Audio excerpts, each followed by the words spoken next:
क्या माइनर रकबा बेच सकता है या माइनर का रकबा बेचा जा सकता है? माइनर ऐसा शख्स है जिसकी उम्र 18 साल से कम है। माइनर रकबा नहीं बेच सकता। ऐसा बंदा, ऐसा शख्स जिसकी उम्र 18 साल से कम है, वो रकबा सेल नहीं कर सकता। अगर आप माइनर से रकबा खरीदेंगे तो नुकसान के ज़िम्मेदार आप खुद होंगे।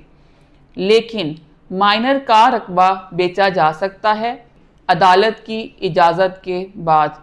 कोई भी पेरेंट्स में से ज़्यादातर जो वालदा होती है अदालत से खुद को गार्डियन मुकर्रर करवाती है और उसके बाद अदालत से सेपरेट एक एप्लीकेशन के थ्रू माइनर का रकबा बेचने की इजाज़त ली जाती है।